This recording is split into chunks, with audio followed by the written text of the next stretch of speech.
up, bro? It's your boy RZ here. Oh yeah, my son parked in a different spot. I better watch out. Make sure I'm back into his vehicle. Alright, here's the deal. It's like day 600 and something, man. 2 years, 2 solid years. I'm almost through with the affirmations. You know, we can kind of feel it, you know what I'm saying? You kind of feel it. I'm in no man's land again. Gotta get my bearings straight. Got too many irons in the fire.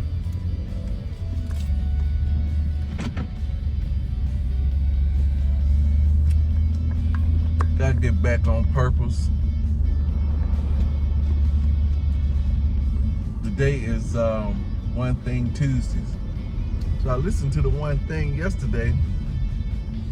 And they had a good guy on there yesterday. He was talking about what's your Everest. Got me to thinking. Everybody got an Everest.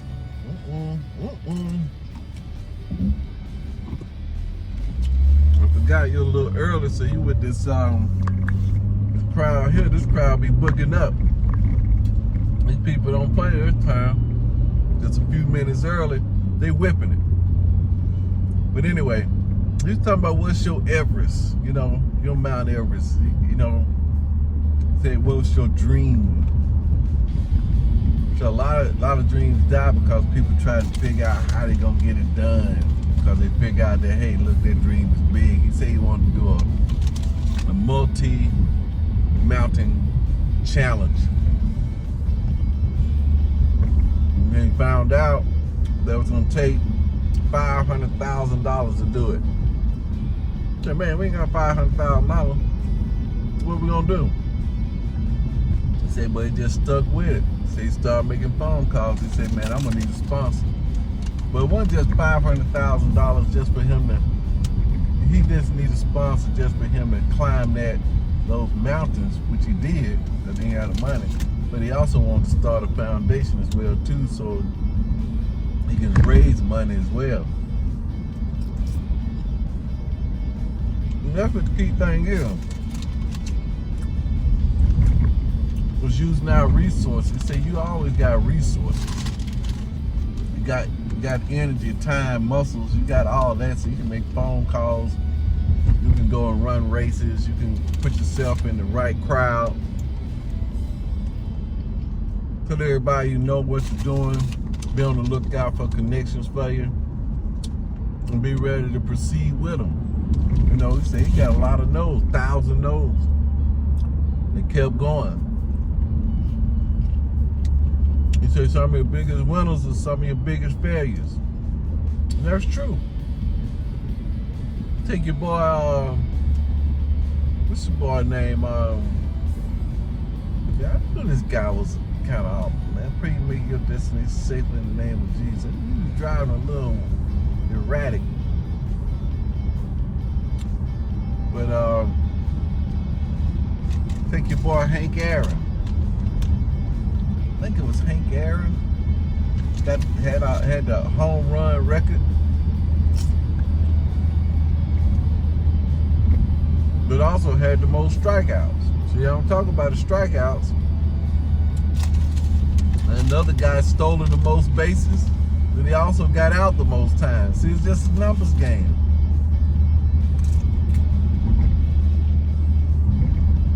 But the beauty of it is people don't see him. Popcorn pretty good. Beauty of it is people don't see. We think they see all the failures, which some of the small people do see the failures, but once they see the win, they forget the failures. They forget them. Once they see the win, they forget the failures. And then, but the deal is sometimes the people that see the failures, when you try something else, they'll try and bring it back up, see? And you may have to lead some of these folks. I was listening to Tyler Perry was on Joel Osteen the other day. And one thing he said, he was flying his airplane So he was traveling. He said, man, you know what? Traveling, had some turbulence. So he started taking the bus. I said, man, look, you gotta get out of taking the bus. Man, you can't get to your destinations. Your life is God is blessing you. So he said, I said, hey, if you want to fly, take this airplane right here. If the engines go out in, a parachute come out and float down the ground. He said, oh yeah, I like that airplane. We went out and flew with the guy. The guy flew the plane was great. Oh yeah, great.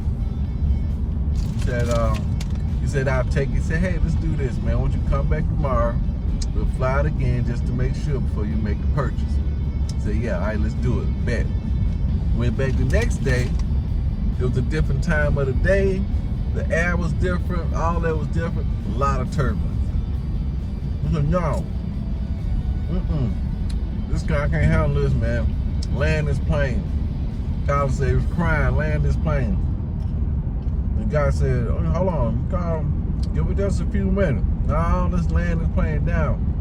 And air traffic controller came in. He said, yeah, we experienced some turbulence. Then the word from air traffic controller was to go higher, maintain. Go higher, maintain. So as soon as they did that, they went higher, got out of their turbulence, and maintained smooth sailing. Smooth sailing. So that's the moral of the story. Say, sometimes you gotta rise above the problem. As you going up, you're gonna run into some rocky places. You're gonna be like, man, I'm gonna go back down. I said, no. He said, you just go higher. The higher you go, the less turbulence it is, the less traffic it is. You gotta have that courage to go higher. Maintain. He said, but he put it in like, go higher is praise and worship. To go higher is to start praising. Maintaining is worshiping. So when you get in some problems, start praising, start worshiping. But I also said that the popcorn delicious. He also said that most people that are in your lives are only there for a season. They like rocket boosters. They own a rocket to give you a boost in that season, whether it's your mindset or a particular skill or whatever. But he said a lot of times, those rocket boosters, when they're going up, they get to a certain altitude, those boosters fall off, go back down to the earth, and you leave the boosters and keep going. He said, ain't nothing wrong with the people. It's that they can't operate at them high altitudes. They just can't do it. Sometimes your friends that's around you, they can't operate at the high altitudes that you're going. Ain't no problem with that, you know. Ain't no problem with that. They just weren't designed to operate where you going, cause that's where you going. So yeah, I said, man, that's some pretty good stuff that Tyler Perry. And plus, he knows some stuff, right? I mean, he didn't get the way he was. God knows some stuff, but he said he had his one thing. Cause this is one thing too. So they're just getting his play out. Man, he experienced a lot of failure. Big risk, big failure. Quitting jobs, said he's sleeping out his car. You know the story. But he kept pressing on, kept praying, kept believing. Boom. And then the places, he said he was praying to God. He said he had went to school. I didn't know he had went to school to be a minister. Preacher. I didn't know he was a pastor. I didn't know. But he said, yeah, my prayer life was on point. I kept praying.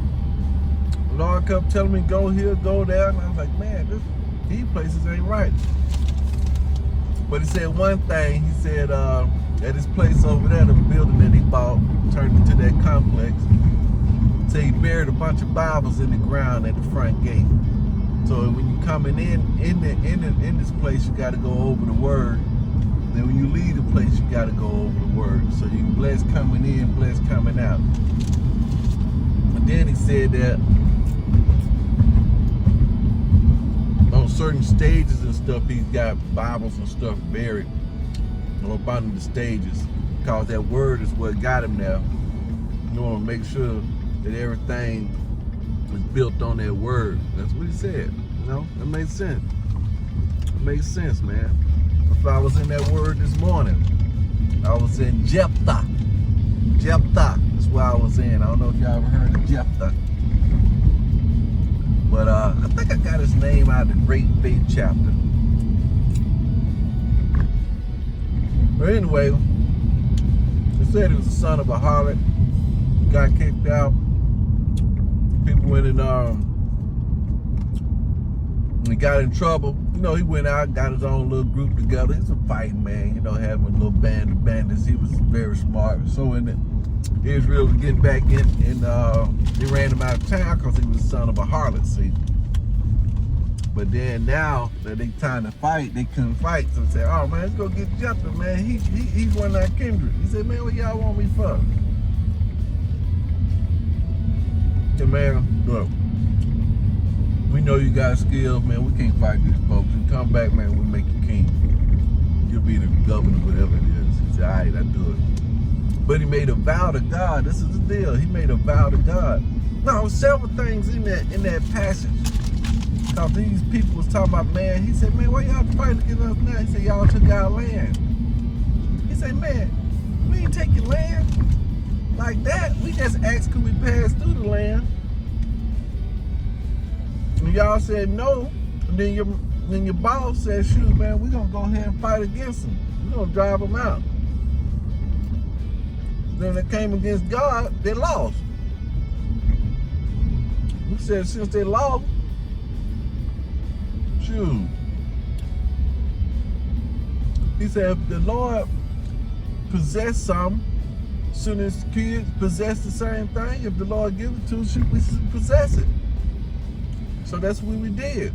Y'all fought, y'all lost. The Lord won that land, so we possessed it. Oh yeah. He said, well y'all, that was 300 years ago. We have no other 299 years. You ain't trying to get it back then. That's what he said. Say, what's the deal? You come against me? He said, look, man, look, let's leave it alone. Else, you know, the Lord gonna do what he gotta do. You know what I'm saying? That's what he gonna do. So he did it. But Jephthah, he made a vow. He said, God, if you get this into my hand and I get back, the first thing to come out of my house and greet me.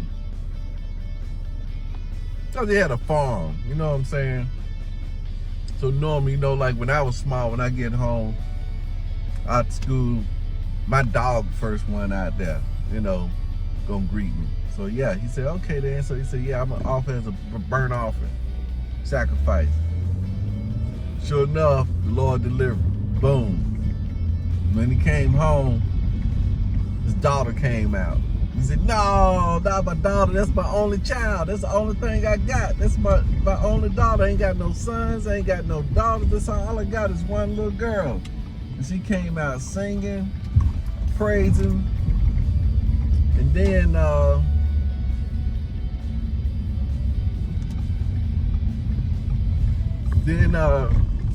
everything, then he was like, no, man, this can't be. Then he told his daughter said, look, if you made a promise to the Lord, that's gonna be it. You know, I'll go along with it. Just give me 2 months to go out, hang out with my girlfriend 2 months, come back and get the thing done. He said she went out and bewailed her virginity, and then when she came back, it was done. But the question was, what was done, see? So, people don't think, I don't think the Lord killed them. I think they was consecrated. But they kept talking to us a lot about her virginity and stuff like that. Like she didn't know no man. So I guess she couldn't get married, couldn't have kids. Because that's a big thing back then. Just like Abraham. You know, when they offered his son Isaac up, you know, he offered him up. But, you know, the Lord didn't kill him then, so why would the Lord kill her now? See what I'm saying? Yeah, that's the logic behind it. But the thing that I've been seeing back in here, he says, shoot, man, if the Lord go get the thing, man, and say it's ours, why shouldn't we possess it? That's all we did. We just possessed it. And that's where I'm at right now. No possessing it. I'm going to look that word up, possess. Meaning, I know what it mean, kind of. I know on the evil side what it kind of mean, kind of.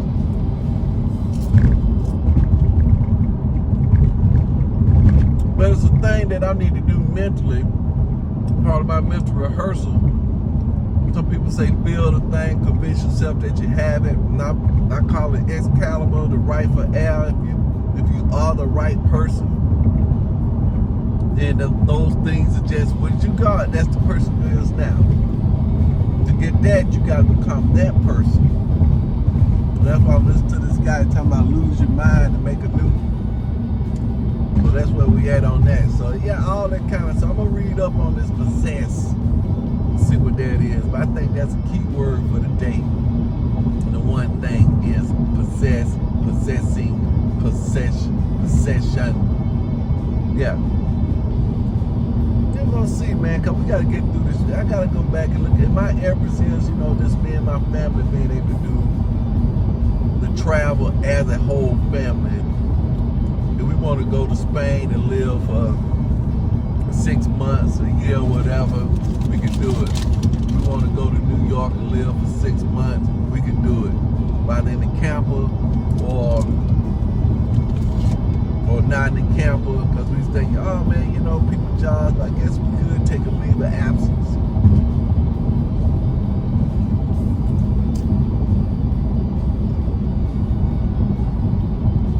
Could take a leave of absence,